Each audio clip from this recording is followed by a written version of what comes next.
for this fresh Sunday. Thank you, Lord, for your loving touch for this morning as we proceed with our study, meditation of the Word. Kabalik kami sa imong Espiritu, Ginoo. Liguna kami, dasiga kami. Salamat sa mabungahon imong pag-uban ka namo, Ginoo, sa imong presensya. Padayon usab sa pagpadagaya sa imong mga panalangin ka namo. Salamat, Lord. As we continue to submit ourselves to you, allow us, Father, once again, to be the vessel of your grace.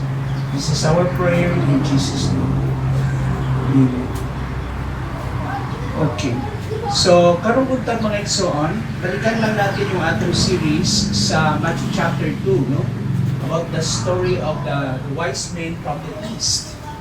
O atong makita din mga igsoon sa atong meditation, sa atong study, na ang Ginoo adunay tulo ka elementong makita nato no sa iyahang hikap sa ilaha. First, ginamit sa Ginoo ang general revelation nga Ginoo pwede mo istorya sa tao pinaagi sa iyang creation. Since yung mga Magi, the wise men, they were astrologers that they studied the stars. Ilang gitun-an ang they studied the stars. Gitun-an nila ang mga bituon. Gigamit sa Ginoo katong tool aron ang Ginoo mo communicate sa ilaha. So naay gitawag natong general revelation. But that is not enough. So gikan diadto gigiyahan sila sa Ginoo. Okay, moving forward, they arrived in Jerusalem. Pag-abot nila sa Jerusalem, naghimo sila mga pag-search. So, and then the Lord again led them to the revelation of the Scriptures. So, ang Ginoo naghatag karon og ikaduhang element, no, sa iyang paglihok, yung Micah chapter 5 verse 2 confirmed of that general revelation. They had now the special revelation, the Holy Scriptures. They received that, no, from the experts, the religious experts from Jerusalem. But again, pagkahuman ni ana na dealing sa Ginoo, naghatag po ang Ginoo sa ilaha ng specific revelation pinaagi sa damgo. So they have the general revelation, pinaagi sa bituon, sa stars. They have the special revelation, pinaagi sa scriptures, when they made the inquiry from Jerusalem. And then third, they received a direct, specific revelation after they had this encounter with Jesus, after they worshiped the Lord, before they return to their own place or home. Nakadawat silang specific revelation from God, pinaagi sa damgo. Okay, now karon balikan lang natin ang atong text. Sa Matthew 2 verse 1 to 13, mo ni atong pinaka main text. Okay? O ang atong title ingon ko nga unsay mga ilhanan, what are the signs or marks of the real touch of God sa tilod ni hikap sa Ginoo. Now, tanaw na to karon ang unang point, no? Una, adunay gitawag natong relentless pursuit for the truth or relentlessly pursuing the true light. So naay ingon natong walay pagahunong o walay pagalubad na kimuha. Adunay gitawag natong persistency o makanunayon nga pagpangita sa kamatuoran. Makabalo ka nga kana hikap yun sa Ginoo. Kay ang Ginoo mismo maoy gahatag kanila sa maong pangandoy. Second point. Number 2, nga naay tinud na hikap sa Ginoo because of the gitawag natong desire to worship, encountering Christ in humble worship. Ikaduha nga sign sa tinud na hikap sa Ginoo tungod kay ang ilang purpose nganong gusto nilang makita, no, ang gitawag natong the newborn king of Israel is to worship Him. Yun ang pinaka-main purpose of coming to Jerusalem, to offer their gitawag natong mga gifts as an expression for worship. They recognize that Jesus is not only the ruler of the Jews, but as well, He is indeed the King of all nations. Mao ka na ito makita. Ikatatlong point, as the sign of God's touch or real touch, is that obeying His divine voice. Kung saan na tumailhan nga, kung sa katao na hikap sa Ginoo, because there is this desire to obey God, na ay pangandoy nga musunod sa Ginoo. And they receive indeed a direct communication with God. God conveying His message as a way of warning, ang Ginoo naghatag kanila o gitawag natong paghatag og mga precautionary measures, gitagaan sila sa Ginoo ng warning nga kinahanglan nilang sundon. And definitely they submitted without hesitation. Walay pagduha-duha ni anang maunga warning from the Lord. Na-receive nila ka na pinagi sa damgo. Now let's focus on this third point in our meditation. Now, sa atong pagtuon, ang big word din sa third point is the word obedience. Importante kaayo ang pulong nga pagkamasinugtanon. That is very true when it comes to our relationship in the home. Children, we have to obey the instructions of our parents because that will give us life, that will provide us protection. Muhatag ka protection ka nato, maampingan kita. That is also very true when it comes to obeying the laws of our land. Sa pagsunod nato sa mga pamalaod sa ating panggobyerno. Because obedience means also your safety, your security, and your privileges. Kung mga sinugtanon ta sa mga palisiya sa gobyerno, gasunod kita mga igsoon, ma-enjoy nato ang mga privileges na gihatag sa ato, that certain liberty to exercise, that certain freedom, isip mga lumulupyo sa atong katilingban, na atay gitawag ito a sort of what? Privileges, benefits from our government, and as well, protection or security sa atong government. So yung word na obedience is very significant. Importante na siya. Dili lang sa home, dili lang sa our relationship as citizens to our state, to our government, but as well as far as our also relationship in our workplace. Kung kapanrabaho ka, kung ikaw is a law-abiding employee, gasunod ka sa mga gitawag natong instruction, mga specific instruction or task na gihatag sa imuhang employer. Kung unsay imong job prescription o gihatag nga angay nimong buhaton, and there are some off-limits and warnings that should not go beyond, then you will continue to stay and enjoy that privilege to work under the umbrella of that particular institution, company, or gitawag natong organization. The word obedience is very important.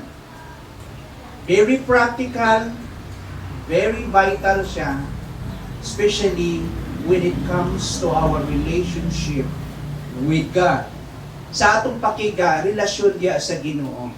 So when God will give a specific direction, when God will going to convey His message, we should and it must obey without hesitation. Right away. No argument, No delaying. Walay paglangan-langan. Okay? No doubting. No questioning.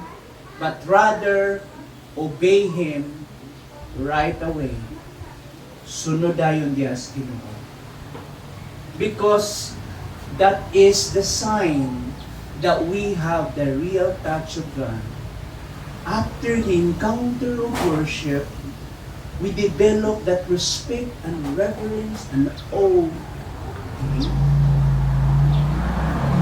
of God, of His presence in our lives, and indeed, the result is obedience. Kung naa kay respeto sa Ginoo, dili na dakong pangutana ang tulong nga musunod ba ko o dili. Kay kung wala kay respeto, mura po na parihara na sa kung wala kay respeto sa imong ginikanan, tagu-taguan rin mo siya, ilag-ilaron rin mo siya. Kung wala kay respeto sa mga employers nimo, okay? So ito magsugod yung corruption, ito magsugod yung mga under the table, yung mga SOP na wala sa lugar, yung mga cutting corners, mga compromises. Kung wala kay respeto o pagtahod. When I work with the company, nagsugod mo ko dili as HR, purchaser. Kabalo ko sa dula ng kalibutan pag wala kay kahadlok sa Ginoo. Now, that is why, if we have the touch of God in our life, the word obedience is normal and mayroon natong is part of our Christian experience or walk. Kauban nato na. We should be known as obedient people of God. Masinot tayo. Hindi ko ka-reconcile. Christian ka. Hindi ka obey sa mga batas ng balaod sa gobyerno pa lang. Yung pinakasimpleng pagkuha lang ng lisensya, example. Yung mga papilis, yung mga requirements. Diba? They were supposed to be Christians. Now, how much more if God will say, you have to obey all my instructions because this is the key to succeed in life, Joshua. Meditate on my book, Joshua chapter 1 verse 8. Psalm chapter 1 verse 1, 1 to 3 tells us about the blessedness of life, how happy, how blessed, how joyful is that kind of life when we are obeying God's instruction. And in fact, if we are truly a sheep of God, we have this capability of hearing His voice. That's the indication or sign. My sheep hears my voice. This is the key reference point of this topic. John chapter 10 tells us that. Open your Bible with me sa John chapter 10. Sige, sulti sa John chapter 10. Ingon din verse 27. God still speaks to us. My sheep hears my voice. I know them. I know them well. Nakaila ko kanila kaayo. Sinati ko kaayo sila. Ang ako mga karnero. Makadungog sila sa akong tingog. And take note, ingon diri, and they follow me. My sheep hears my voice. I know them. Why? Because they follow me. They obey me. Maunay usa sa mga signs that there's a genuine touch of God. Kung sa reference nato din sa third point natin, obeying His divine voice, Matthew 2 verse 12. Ingon diya, being warned of God in a dream, they should not return to Herod. That's God's instruction. You should not suppose to return to Herod. One instruction. And they departed into their own country, okay, another way. And so, makita nato diha mga igsuon na ang Diyos naghatag kanila instruction. No? Mga igsuon, God's guidance, ang giya sa Ginoo is not distant or abstract. Pag mangayo ka giya sa Ginoo, di mo nga, mura siya glisod, mura layo kayo na di nato maabot. O dili kay klaro. O abstract, no. God's guidance is not distant or abstract. It is personal and intentional. Ang Ginoo mismo ang nakikistorya sa ilaha. Pinaagi sa damgo. Thus, as sheep recognize the shepherd's call, disciple as well, we believers as well, learn to discern or to know or understand God's voice through scriptures or through the Bible. And as well in prayer and in our obedience, God is talking to us. Ang Ginoo padayon nakikistorya ka nato. Kaya nga, usa sa mga indication, naririnig niyo ba ang boses ng Diyos sa puso niyo? Because that will give us conviction to obey. And one thing, I'm certain that if you are a true born-again believer, you can hear the voice of the Spirit. Pagbasa nimo sa Scripture, murag mo ambak ang mga verses sa Scripture sa inyo, and it becomes real. May mo siyang tinuod sa ato. Kinakausap tayo ng Diyos. Yan ang pagkakaiba ng totoong Christian sa hindi. You know the voice of the Spirit na akay pamatit kung kini sa Diyos na tingog usayawa o imo lang kaugalingong selfish nga pangandoy.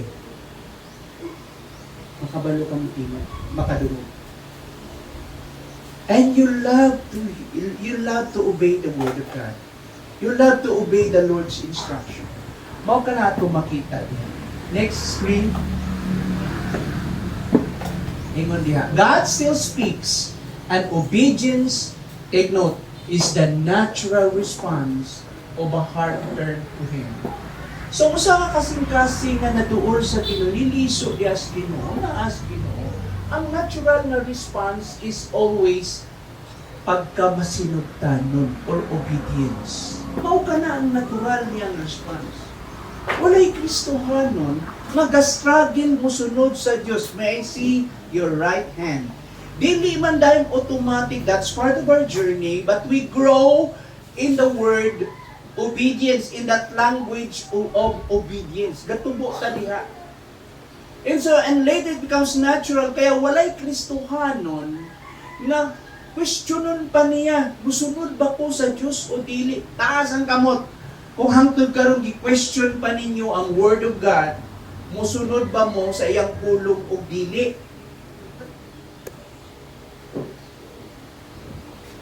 Sabay na sa sulapidingan ang mga tao po mas likod. May I request, please, come forward. O wala may kalayo diri sa tubangan. Ako kayo vacant seats din. Kindly, occupy na. Now, next screen. Atong tanawon din sa atong sunod na point. Tanawang ginong dimension. Obedience to God's guidance steers us away from danger and into His will. Duha ka butang. Ang pagsunod sa Ginoo, mga igsuon, nakita niyo? Ang pagsunod nato sa Ginoo turns us away from danger. But pasabot, ilikay kita sa katalagman. In other words, it will provide us protection. Obedience to God's guidance guides us, okay? o direct us, o turn us away from danger. Ipalayo kita sa katalagman. And also guide us to His will. So kung magpasinugtanon ka sa Ginoo, di punto din ilikay ka niya sa katalagman, ampingan ka, o giyahan ka niya sa iyahang kabubuton. That's the idea. Magi's didn't hesitate or negotiate. They didn't argue. Wala sila nagduha-duha. Musunod ba sila dili? When God whispered through a dream, nung istorya sila pinagi sa damgo, okay, the Magi listened. They listened and obeyed. Naminaw sila o nisunod. Now listen to this. I believe, kung istoryahon tas Ginoo, o saot atong mga kauban na ay confirmation nga dili lang ikaw moingon nga apuray giistoryas Ginoo kamo wala. Amen. Now siguro sa damgo ng Magi, let us surmise sa damgo ng Magi, let's say isa lang ang nagdamgo, ang uban wala. Is that possible? O sila na tanan natulog, dagdugan sila, wow, pareho tanan ang ilang damgo.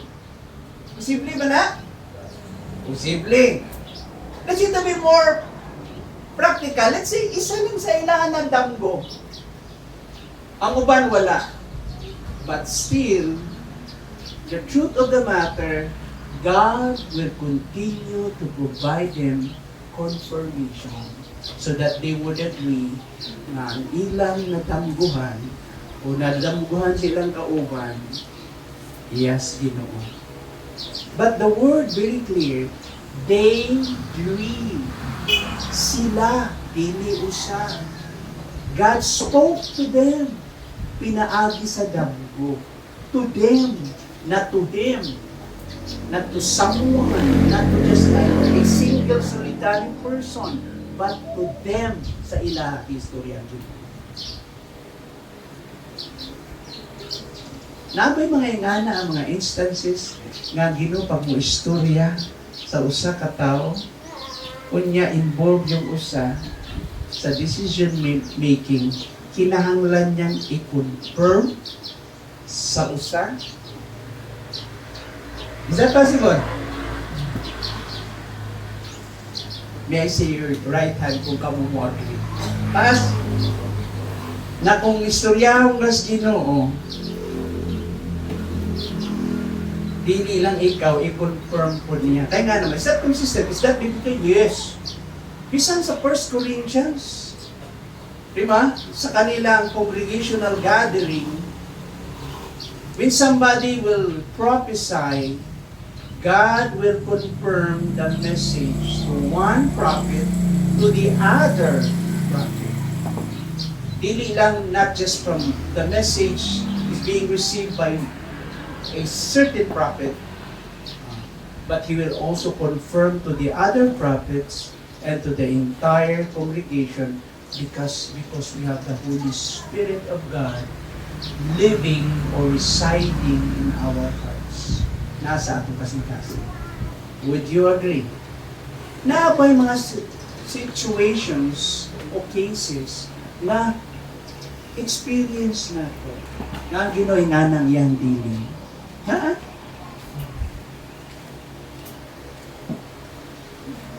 Nung na-hospital, yung Mrs. ko doon, nung nag-deliver siya ng baby before,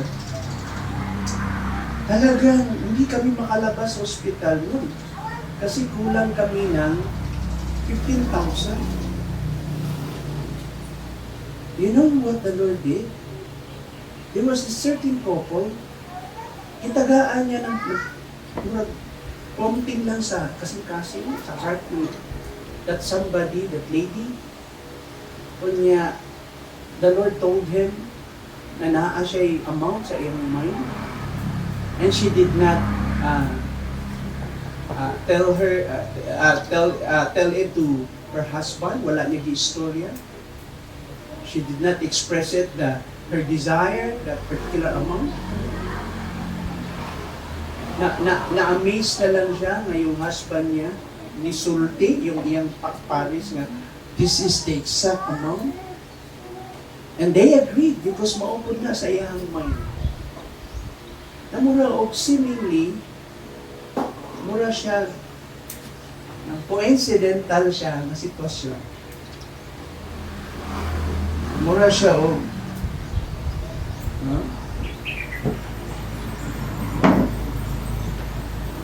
naagoy ga orchestrate yun, naagoy ga control. What do we need? Kinsay naghatag og confirmation? Ang we do not even express our need at the time. Because one of our philosophies of ministry, the pastor should not utter or express his personal needs in the pulpit or make parinig. And I follow that philosophy. Not just a philosophy. It's about trusting God.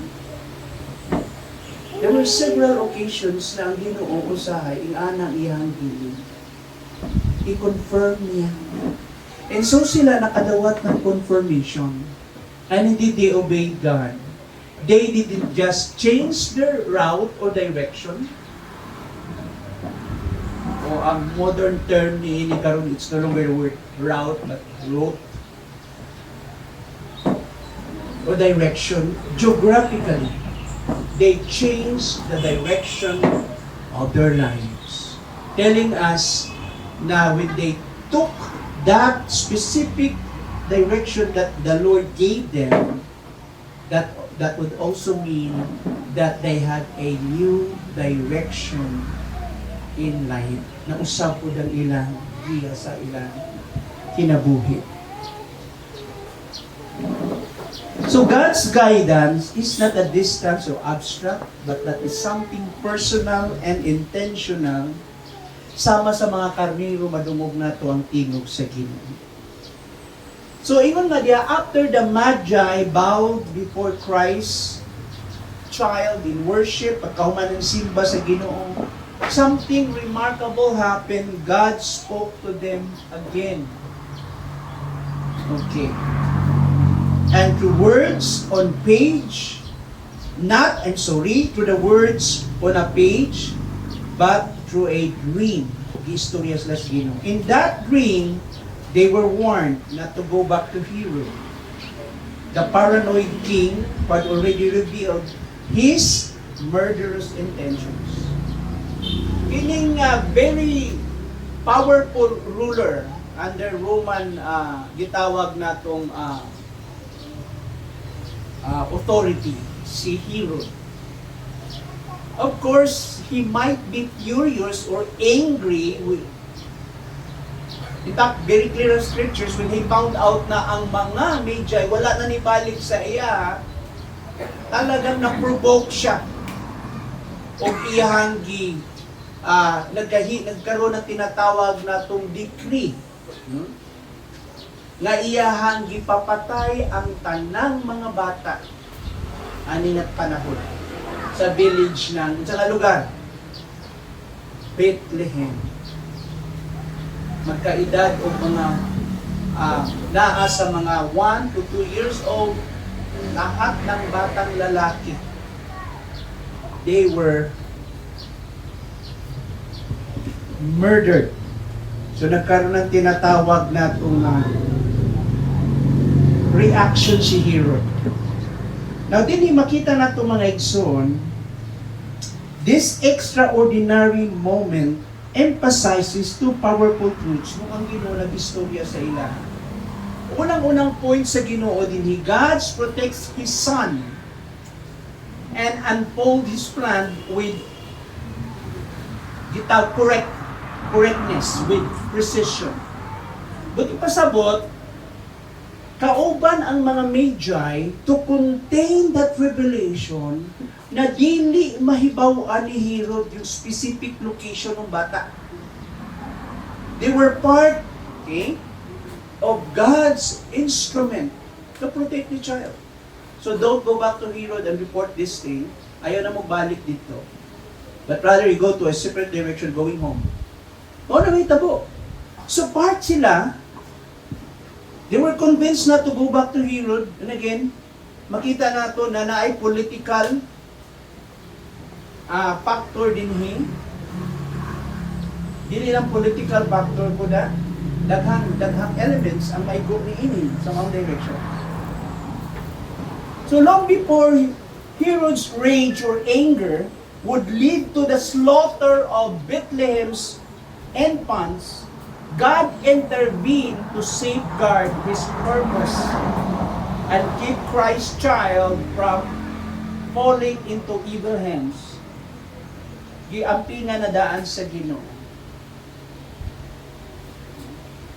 Yung infant Jesus, or yung child.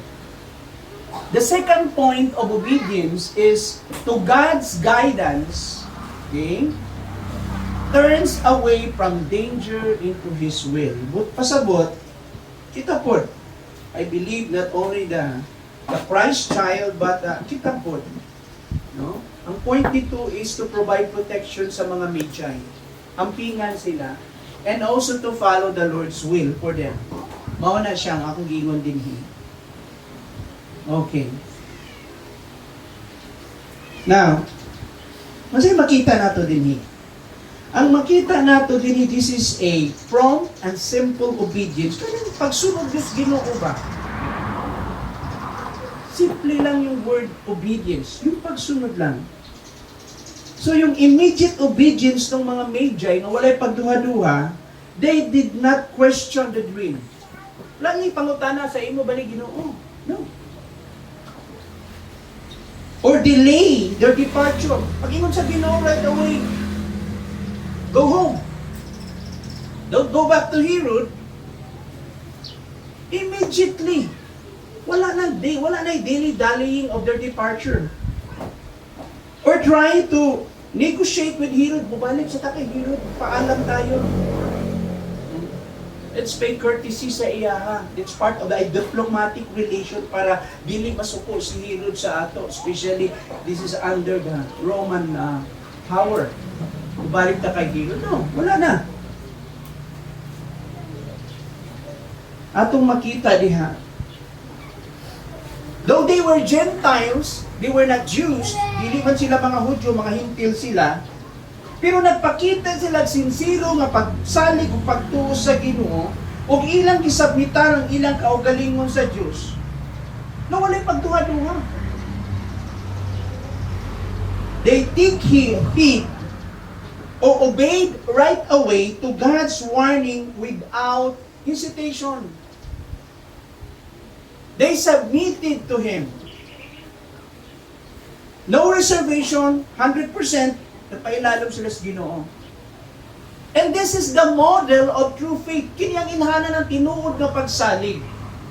Faith that listen to God. Pagtuo nga maminaw sa Ginoo. Pagtuo nga musalig sa pagpadayag sa Ginoo. Faith that what? Trust God's revelation. Faith obeys even when obedience is inconvenient. Yung pagsalig na musunod, bisan pa usahay nga ang pagsunod. Mao kini tinod nga pagtuo. Ang tinod nga pagtuo musunod. Bisan pa ang pagsunod create discomfort o inconvenience. O maingon natong it leads you to danger o ihatod ka sa katalagman. Usahay pagsunod kita sa Ginoo, it's not always comfortable ang mga results. Yung pagsunod sa Ginoo na challenge. It requires kaisog o courage.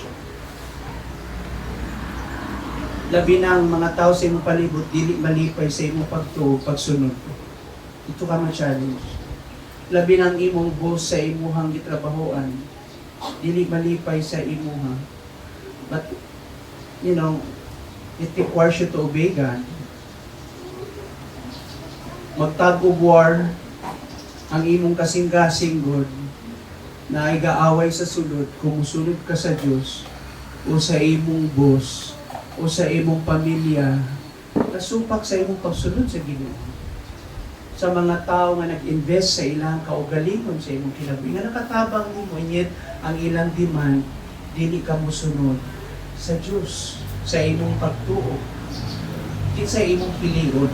Are you willing to let go all that may tan-aw nimo possible na advantage o possible na tan-aw nimo comfort nimo? Are you willing to disrupt that comfort for the sake of obeying God? Gusto ba niya madisturbo ang kalinaw sa inyong kinabuhi o pamuyo? Madisturbo tungod lang sa pagsunod ninyo sa Ginoo. Because sometimes obedience to God creates disruption. Mga interruptions ko ni siya, may tabo sa ato kinabuhi, madisturbo ta. Taasan ka mo. Gusto mo sunod sa Ginoo. Tas, diba? Lord, musunod ko nimo. Basta wala lang samok.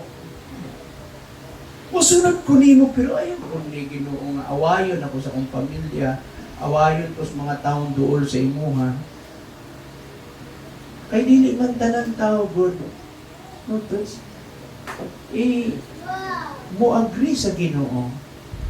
Ang challenge karon as a disciple, follow me no matter what the consequence.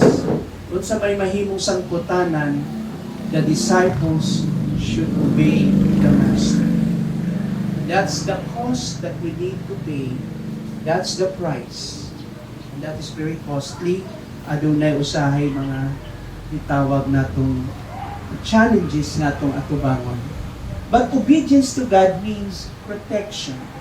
Means we are following His will. We are secured because we are in His will.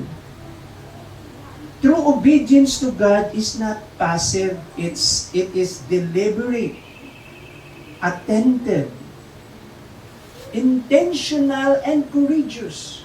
Yung pagsunod sa Ginoo, deliberate ka, determined ka. Dili ka passive na wala kay gibuhat na kas dapat nasunod ng kus Ginoo. Pero huna-huna ra walay action. When we listen for God's voice and respond in faith, His guidance steers us away from danger. Ang purpose ng Ginoo anong giyahan ka para ampingan ka. Sometimes like yung mga parents nato. So, boys and girls, mga young people, take heed. Listen or obey the instruction of your parents. Yung mga parents na to, in their good senses, sa sakto nila mga panguna-una, as moral being, hindi man maguna-una ang atong mga parents in the right senses, na ibahog ka sa katalagman, na maguba imong kinabuhi. Walay parents nga maguna-una sa kalaglagan sa iyang anak. Amen? As moral being, how much more God who created us, the perfect moral being. Ang tanang instruction sa Ginoo is always for our good. So mao ka na nga importante mo obey ta diha sa iyaha. So mao kini mga igsoon. So when we listen to God's voice and response in faith, His guidance turns us away from danger and toward the fulfillment of His will for our lives. Gusto ba ninyo ma-realize ang purpose sa Ginoo sa inyong kinabuhi? Then don't be stubborn. Musunod ka. Kaya nga naman, kadaghanan na itong mga consequences giagian tungod sa atong pagiging ubuso. Gusto na ito i-push ang atong personal na mga gusto, mga pangandoy. Abi nato, our choice is the best. We don't know that God has the best. No? Has the better way. Kaya importante nga kinahanglan gud nato kanang sundon. So in the story of the Magi, we see this beautifully illustrated. After they had worshipped Christ's child, they warned in a dream not to return to Hebrew. Very clear ang instruction. They did not linger in hesitation. Wala sila nagpabilin or stay doubting or hesitating or bargaining with uncertainty. Instead, they immediately obey. No second guessing, no rerouting back to the power and pride of Herod's court, but rather they obeyed right away. God's gentle whisper in a dream was enough for them to alter the course or to change the course of their journey. Nakadungog lang sila sa Ginoo na usab ang direksyon sa ilang pagbiyahe. Mao po na sa atong kinabuhi. Mausab ang direksyon sa atong biyahe tungod kay naminaw kita sa tingog sa Ginoo. Amen? Ug ang tingog sa Ginoo is always the voice of a good shepherd. Sabi nga ni David, "The Lord is my shepherd.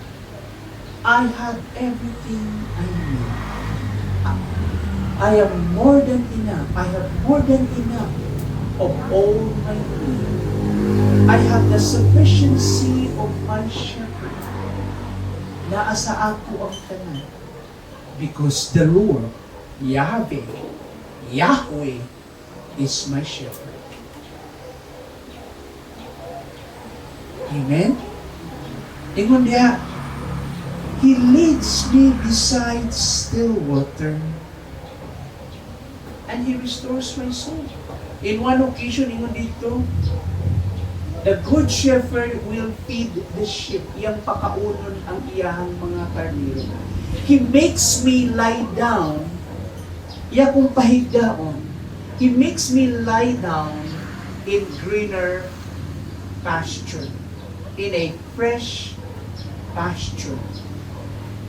Iya kong tagaan o comfort to relax, to take rest amidst of His abundance provisions. Ang akong good shepherd, dili ko niya pasagdan pag-abot sa akong kanibol. That's the idea. He makes me lie down. It means my tummy is full. I am already feed and full, more than enough. Then and I rest in the greater provision of God. That's the idea. And He leads me beside quiet waters. Not in a noisy falls or river, very dangerous, but in a calm, placid, or quiet waters. And indeed, He restores my soul. Sa panahon na ako mahadlok, dili ko niya dadun sa mga kahimtang na ako mahadlok, mabalaka, madisturbo. He knows my limitation. And indeed, He will provide a place that is quiet for me, to provide me nourishment to drink the water for my soul. Naintindihan niyo? And even though I walk in the valley of deepest darkness, that valley,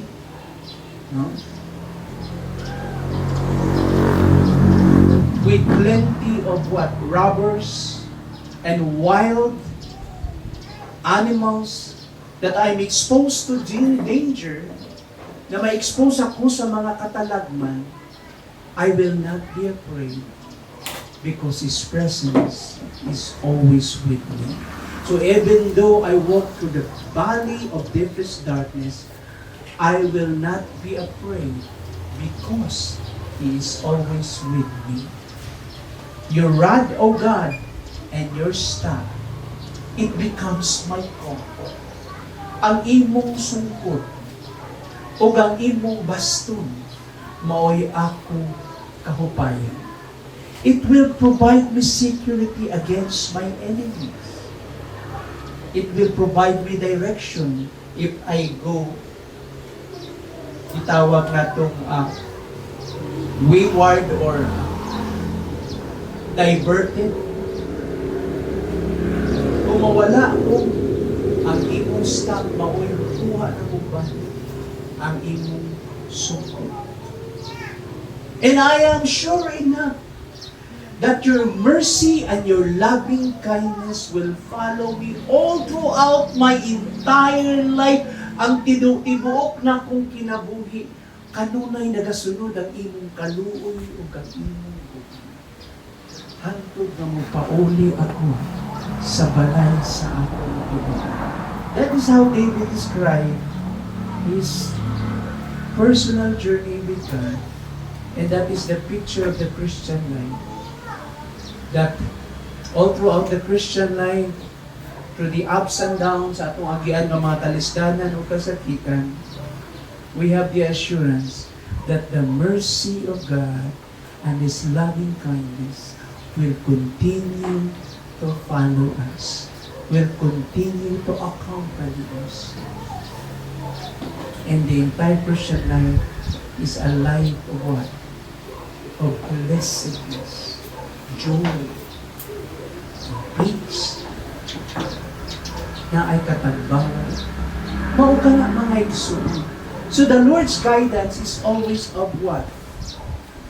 Of His expressing His security para sa atua.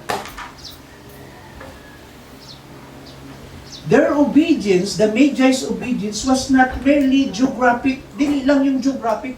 Yung pagsunod nila nga, mulahi sila direction.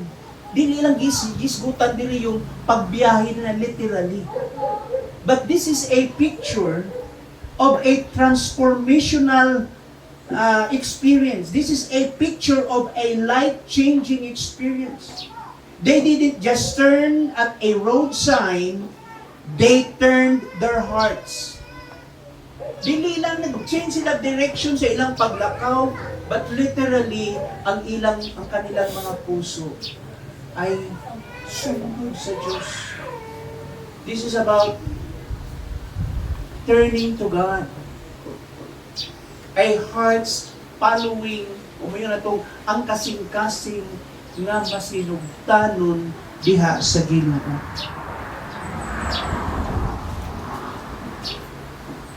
What began a search for a newborn king became a life-defining moment of surrender. Pagkakita nila kay Jesus, gitugyan nila ilang kinabuhi. So in following or heeding God's voice, the Magi stepped out of danger into the purposes of God. And guess what? Pag uli ng mga Magi, let us assume, kung sa'yo ibuhat nila, they reported the good news. Because this is the first Gentile encounter with Christ. And the prophecy of Isaiah tells us that one day, Jesus will be proclaimed. He's not just the ruler or king of the Jews, He is the ruler or king of the all nations. All nations will recognize Him as the King of Kings and Lord of Lords. Kaya dapat yung maintindihan ang sabihin na, make followers of mine or disciple of mine all nations. Himuan ninyong akong mga alagad ang tanang kanasulan. That's the language o kinsay mga padayong gigamit sa Ginoo. I believe the Magi preached the good news about the newborn king, not just a simple ruler of the Jews, but the king of the earth. Kini ato makita din mga igsoon, just as the psalmist declared, your word, O God, is a lamp to my feet and a light to my path. Ang imong pulong, ang akong giya, mo'y akong lampara sa akong tiil, ang kahayag sa akong dalan. Sa Psalm 119, verse 105,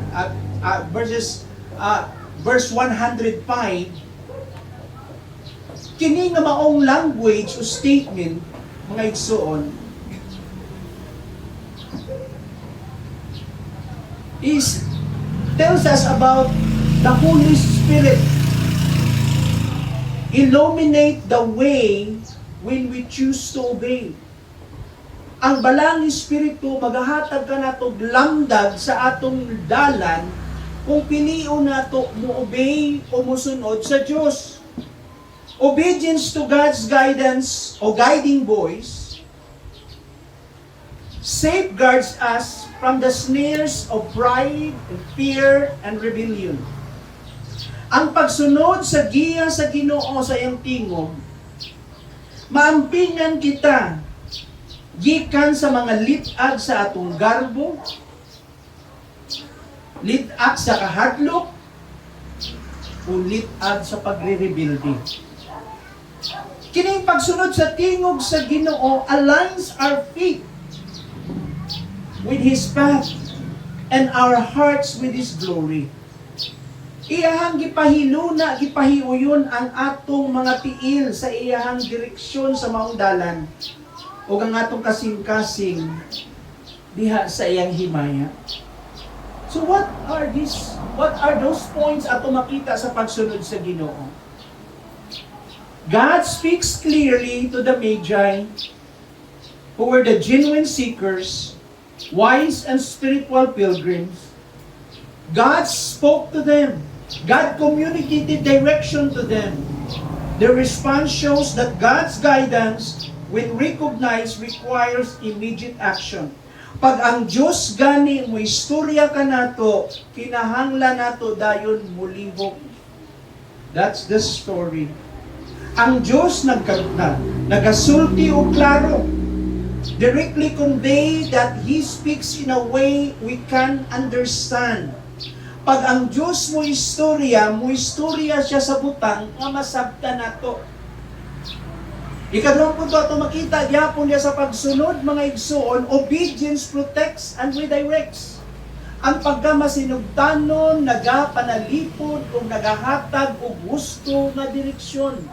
So kung kita magmasinugtanon sa Diyos, we can make sure na kita maampingan niya o kita naakanunay sa sakto nga direksyon.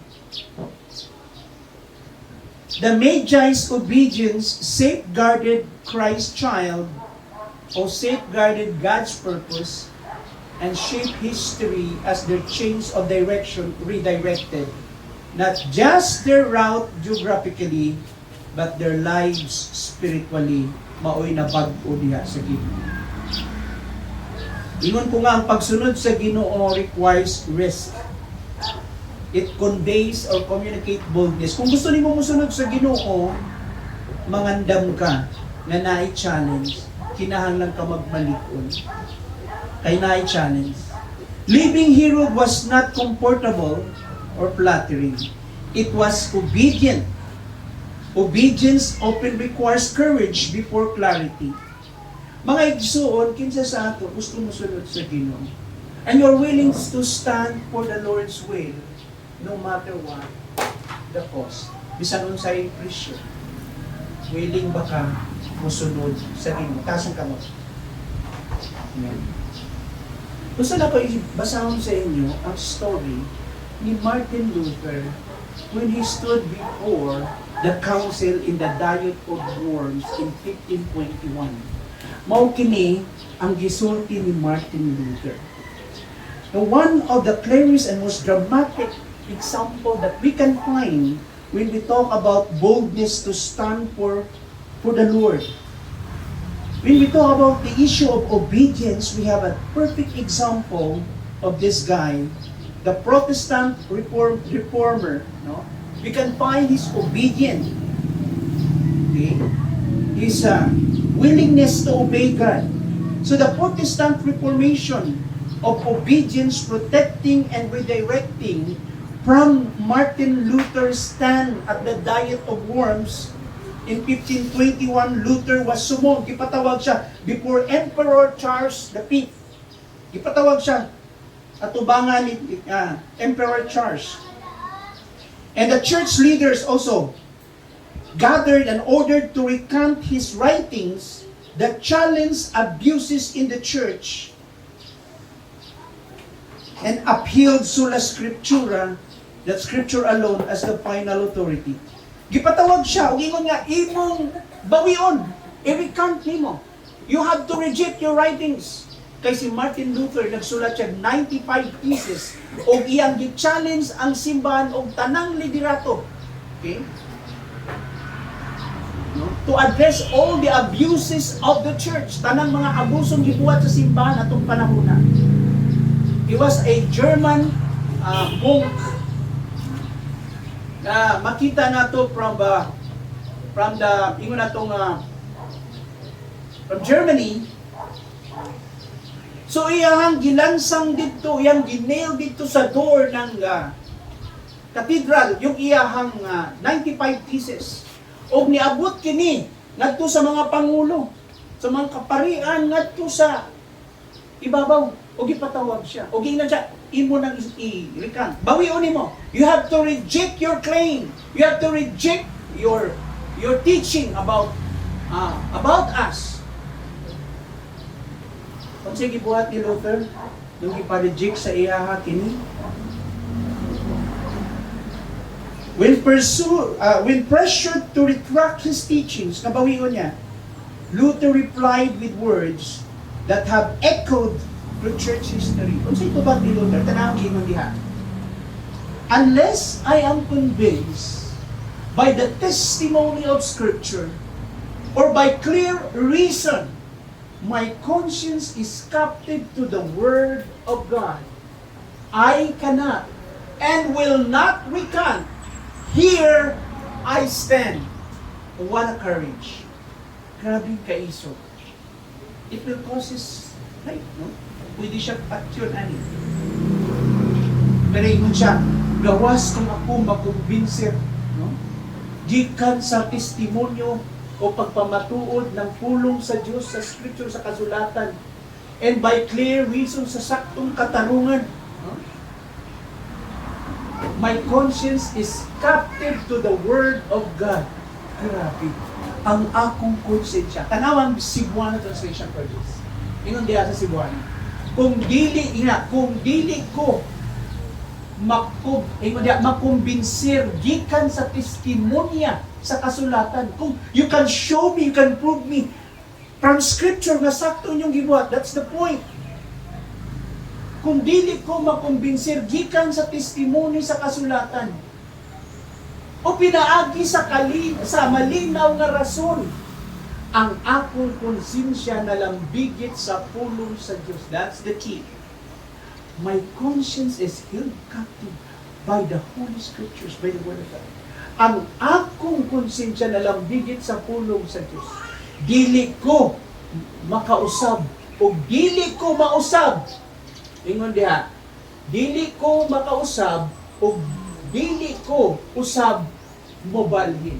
I will not change my stand because my conscience is held captive by the Word of God.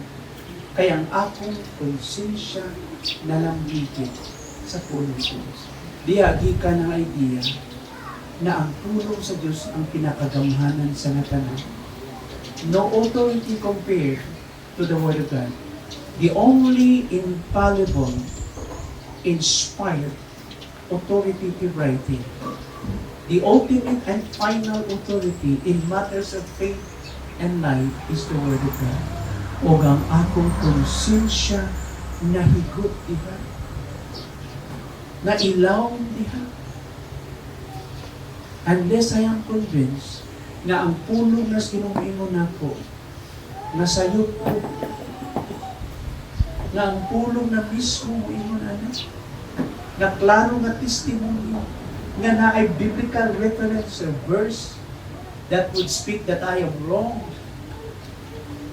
Kaya ang akong konsensya nagkampo sa pulong sa Diyos.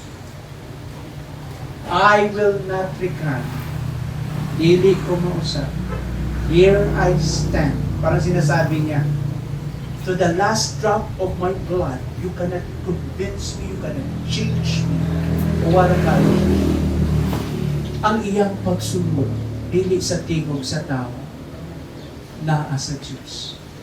Wala sa mga pamunuan kung dili na sa pulo sa Ginoo. That is why we have the Reformation. Because of that statement, it echoes. Ang tingog anak, madungog pa nato hangtod kami sa atong panahon. Sola Scriptura. Ang pulong lang sa Diyos, ang gamhanan sa atong kinabuhi o pagtuo. Alam mo mga igsoon, gawas na nakabatun sila ng external call of God, ang mga media, they receive as well the internal call of God na hikap ilang kasing-kasing na mga niliso sa direksyon sa ilang kinabuhi. That's the sign of the real touch of God. Wala, gani mo usab imong kinabuhi, imong direksyon, parihar gyapon kani adto. Dili gani ang pulong sa Dios ang importante sa imong kinabuhi. Wa pa ka naluwas, wa pa ka kaila sa Dios. Kaya nga naman ang imong Ginoo, ang mga tao sa imong palibot, ang tingog sa mga tao mas influential, mas ma-influential sa imong kinabuhi, dili ang tingog sa Dios, dili ang tingog sa pulong sa Dios. Usay ang atong Ginoo, atong pamilya, atong trabaho, atong pangalan, atong titulo, atong garbo. Are you willing to surrender, to submit to that? That's the price we need to pay. You have to let go of everything. You cannot be my disciples if you love your children, your parents, your wife, even your own life more than me. You cannot be my disciples. It costs everything. Unless you deny yourself, take up your cross daily and follow me and love me more than everything, unless you cannot be my disciples. Kinahanglan ako. That's the cost of obedience. Amen? Kaya pag-change of direction ng mga Christian tells us about the change of what? Of lives. Change of what? Of priorities. Change of what? Of your taste.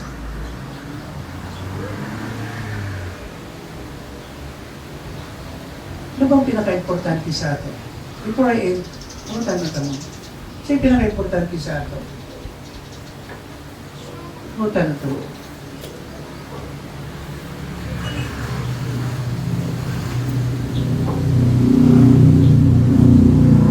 Matubag ninyo na. Settled na mo kung siya pinaka-importante. And you are make sure na ang Diyos ang importante. Wala na ilain pa sa atong kasing-kasing. Then we are in the right track. We are in the right direction. We make sure that our future is secure. Pero until now, ga-struggle pa ka kung sa importante sa atin. Kita ka dawid sa tingog sa Ginoo. Because our heart is not in the right place. Wala sa saktong kahimtang o kondisyon na itong kasing-kasing. You cannot hear from God. If we are true sheep, kung tinuod na nga karnero, madugog na ito siya. And the challenge is always, and they follow me. Mo-obey sila ka na. Let us pray. Father, salamat Lord sa imong presensya karong butaga. Sa mga butang nga mong gisgutan o Diyos. Padayon ikaw, Ginoo, mamulong ka namin. Salamat o Lord sa mensahe na among nadawat karong buntag. And we know that one of the signs or indications of your real touch, because Lord God, you're able to obey. We, Lord God, we can have, Lord God, your revelation. We can hear your voice. And Lord, we are willing to obey. Ug salamat Ginoo sa imong grasya kanako. Pas nasabta na mo Ginoo nga ang pagsunod kanimo means protection. It means security. It means, Lord, to enjoy your blessings, Lord. To enjoy your abundance as our shepherd. And it requires greater trust on our part. Help us to continue to trust in you, Lord. Nang padayon mo musalig kanimo, padayon mi nga magtubo sa among pag-ila o pagtahod kanimo. Karong taknaan Ginoo kauban sa amo sa mga timuha. Isang at kanimong among mga panginahanglan. Ihatag kanimo ang among mga problema, ang among mga panginahanglan. Lord, nagpasabitar kami kanimo. Dili na namo question, Lord, ang imong tulong. Because your word, Lord God, is perfect, Lord. But just help us to have a willing heart to obey.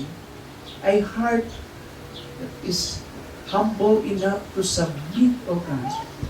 Among pagampo, tabangan nimo kami na mahimo pa kami mutubo sa pagkamasinagtanan.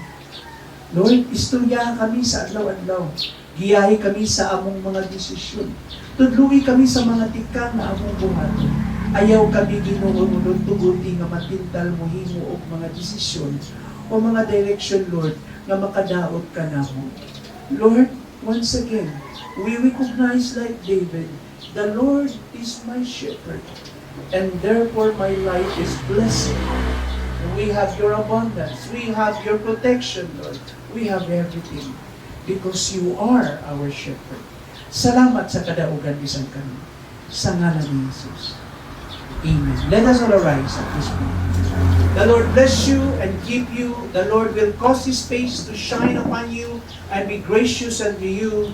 The Lord will lift up the light of His countenance and He will give you peace today and forevermore. In the name of the Father, the Son, and the Holy Spirit. And everyone will say, Amen.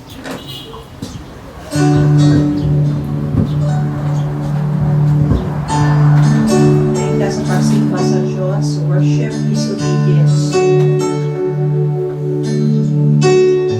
Sing the song,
Holy, Holy are you, Lord.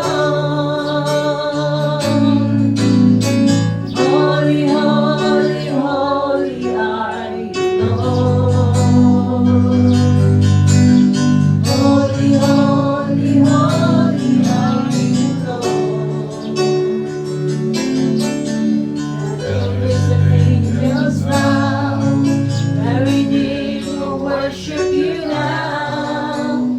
Holy, holy, holy are you, Lord. The elders and angels bow. The redeemed worship you now. Holy, holy, holy are you, Lord. Holy, holy, holy are you, Lord. Holy, holy, holy are you, Lord. Lord, thank you, Lord. We thank you, Lord, that true worship, O God, comes, O Lord, from obedience to you, Lord God, from clearly hearing your word and direction, O God, even if at rest, Lord. Thank you, Lord. We bless you and we honor you. In Jesus' name, amen.